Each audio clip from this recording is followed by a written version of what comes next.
Potato salad is part of the essence of a summer picnic. You just can't have them without it. But I'm here to talk to you about some of the myths associated with potato salad. First of all, it's not the mayonnaise that's going to make it go bad. In fact, the mayonnaise is fairly acidic and actually will help. It's just that you can't add enough mayonnaise to make it safe.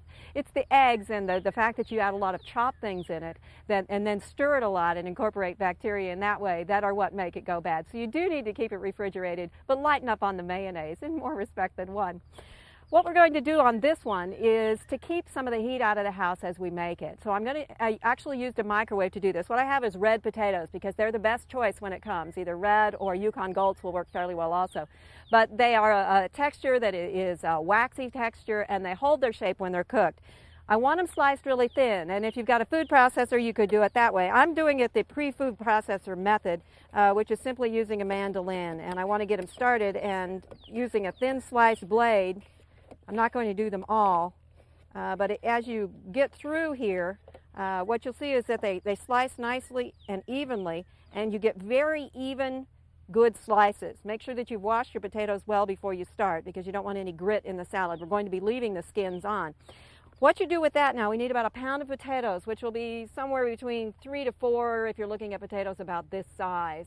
If they get bigger, of course, you're going to be able to use fewer. But what you do at that point is simply spread them out in a microwavable dish, a square dish, 9-inch square or 11 by 7, something like that. Cover them with some microwave-safe plastic wrap, not just any old plastic wrap. Make sure you read the label and make sure that it's microwave-safe. Cover them, put them in the microwave on high for about 9 to 11 minutes, and that will give you a little bit of flexibility. Turn them or stir them about every 3 minutes so that you can find out when they're about done. When they're just tender, then you're going to take them out, and what we have here is those potatoes which have been already cooked.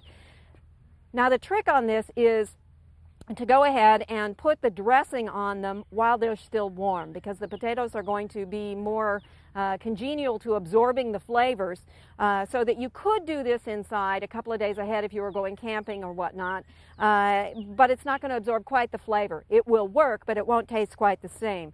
So what we have for the dressing, again, something very easy. I got to unbury my recipe sheet here. I've got 1/4 cup of rice vinegar. Now you could use other flavors of vinegar. I'd steer away probably from those that have a lot of color simply because we're working with potatoes. I also would check the rice vinegar fairly carefully. This one, notice it just says rice vinegar. It says natural, and when you look at the nutrition label, you'll find that the sodium content is basically 0. You'll also find in the market flavored rice vinegars. The sodium content could be as much as 270 milligrams, so you want to watch which one you get. The next step is to add about 1½ tablespoons of Dijon mustard, and that's a little bit spicier. You could also use a brown mustard if you have that ahead of time and you don't have this one. I hate to have people go out and buy ingredients that they don't normally use, with the exception of the fact that you might find out you like something that you didn't know you like. So, if you've had a lot of Dijon mustard and you just don't like it, use a brown mustard or even a yellow mustard. Also going to add about 1/2 teaspoon of salt, and you could cut down on that a bit if you chose to, but potatoes really do need a little bit. And then I've reduced the amount of vegetable oil. This is actually olive oil, and it used the kind of olive oil that you like the flavor of. That was about 2 tablespoons of that. And then up to 1/2 cup of fresh dill or a tablespoon of fresh dill weed. Don't use dill seed because it's got a much stronger flavor and it also gives a lot different texture. It works very well in things that are going to be cooked, but it doesn't work as well in this kind of thing. And then you simply put a lid on it nice and snug and you're going to shake it. The mustard is going to act as an emulsifier and help tie the vinegar and the oil together. And if you have just pulled your potatoes out of the microwave, put them in a smaller dish so you don't have to put that great big dish into your refrigerator. Pour this dressing over the top, and we're going to let it sit until it's nice and cold or until you need it, whichever happens first. Preferably you'll give it at least an hour to completely chill down and for the potatoes to absorb the liquid and to get nice and cold. Once you've taken care of that, we have an example of one here. And one of the things you'll notice is that I used dried dill weed in this one as opposed to the fresh dill. And this one has sat for a while, and so there's that difference, but there's also the difference in the brightness of the color. So if you have the fresh dill at that time of season in your garden, for all goodness sakes, use it. But otherwise, the dried dill weed will work equally well. Also notice that a lot of the dressing has been absorbed by the potatoes, and they're much drier than they were. The next step is to add a cucumber.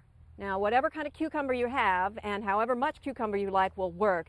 I recommend that you steer away from those if you have to go to the market that have a lot of wax on them, because we want to leave the peeling on these. And then you simply slice it in the same way that we sliced the potato earlier, with a mandolin or with your food processor. And when you get the slices nice and thin, we're simply going to put these in. We don't want to do this earlier because the salt and the acid is going to make them limp.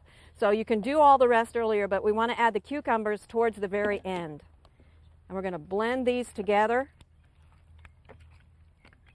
as you would other salads.